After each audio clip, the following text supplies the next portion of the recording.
I'm Chef Carol, and today I am making something called bulgogi. And I obtained this recipe from the New York Times Cooking. And one of the reasons I decided to make it is because my son has talked about bulgogi so much that I just needed to know what it was and to see if I could create a recipe to conform to my ketogenic lifestyle. Now, it is described as a Korean classic of marinated grilled beef, easy to make and fun to eat. The meat is seasoned with sesame, scallion, and it has ripe pears in the marinade to tenderize the meat.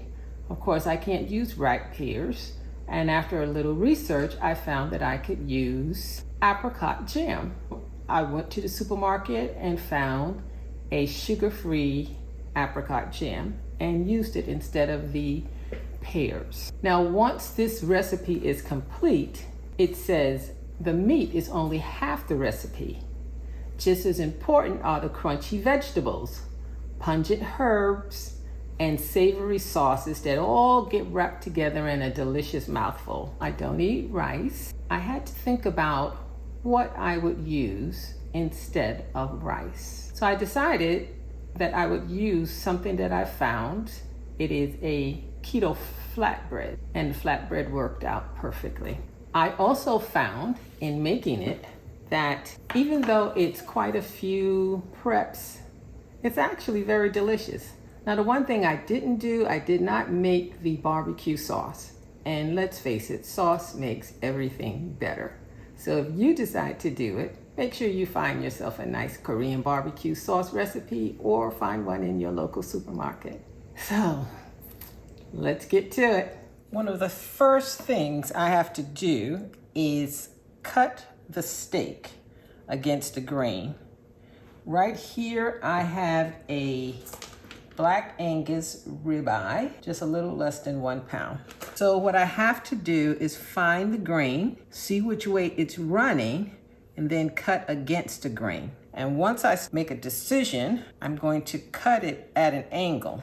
Now, what I've done is this steak is partially frozen to make cutting thin slices, hopefully, a little bit easier. I've sharpened this knife. So the question comes up, why do we cut against the grain? Basically, it's just to make the meat a little easier to eat.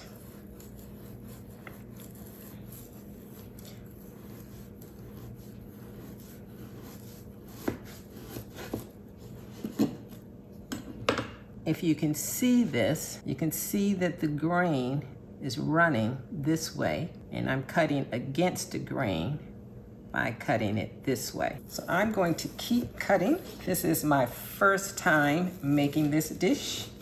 I've actually never tasted it at all, but my son talks about it so much that I decided that I would try to make it, and to the extent that I can, I'm going to substitute a few sugar-free items. This is going to be a Korean bulgogi. Seems to be very popular.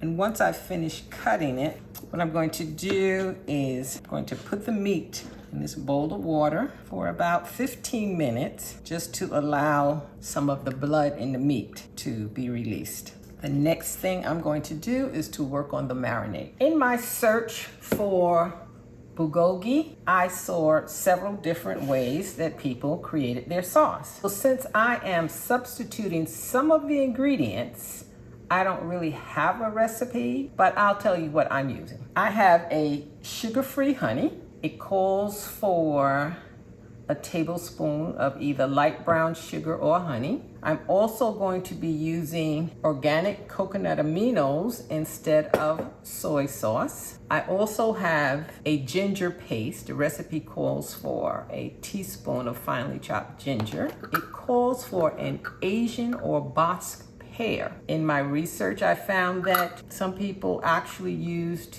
apricot And my son also told me that he had heard that you could use apricots.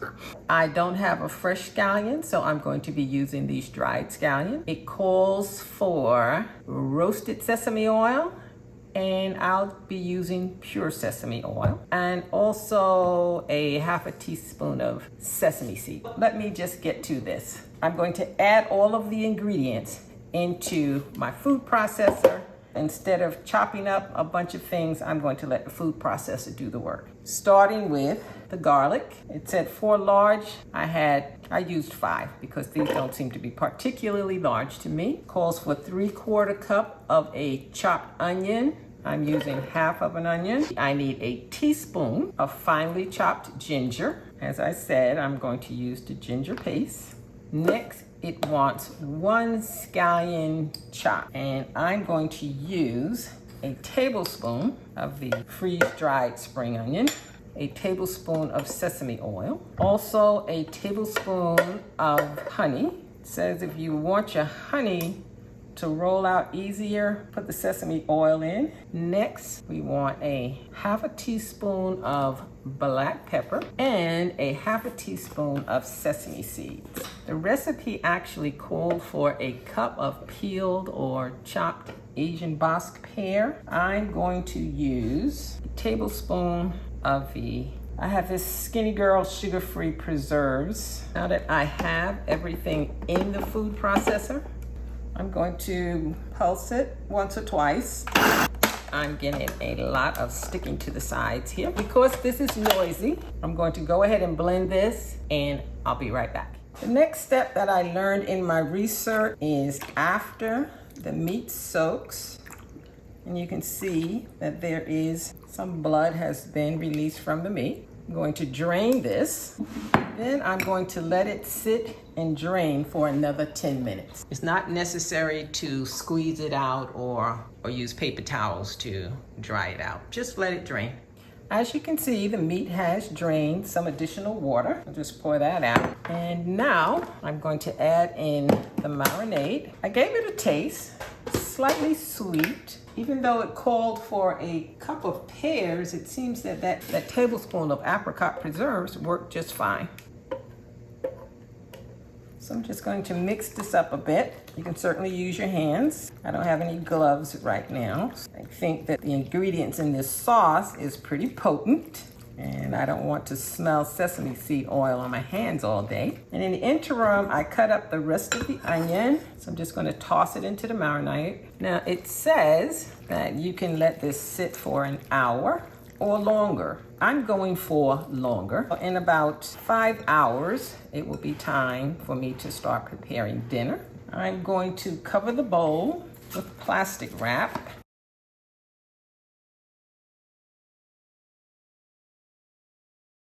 And although the recipe says you can marinate for about an hour, I'm going to give mine about 5 hours. So I'll see you back here. The bulgogi has marinated for 5 hours. You could actually marinate for 30 minutes to an hour or overnight. I have a non-stick pan heating. I will not be adding any oil to it because I do have the sesame oil in the marinade. And it is suggested that the pan not be crowded to allow the meat to caramelize.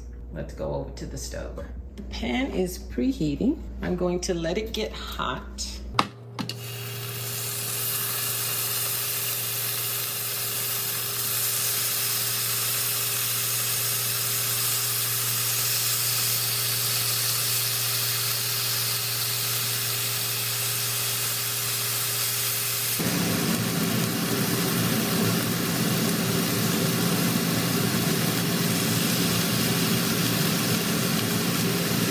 I'm going to continue to cook the meat in batches, and I'll meet you back here. The bulgogi is finished.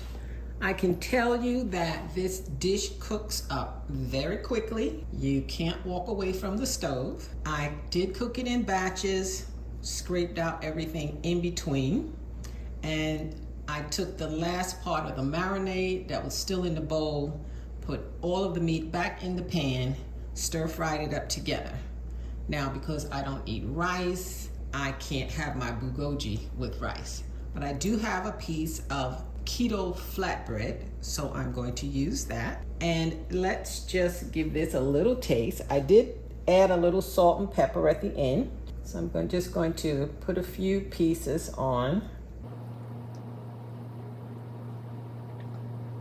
It has a hint of sweetness and it chews very well because I did cut the meat against the grain. Make sure you do that. I am going to enjoy this. And let me know if you try it, what you think, and bon appetit.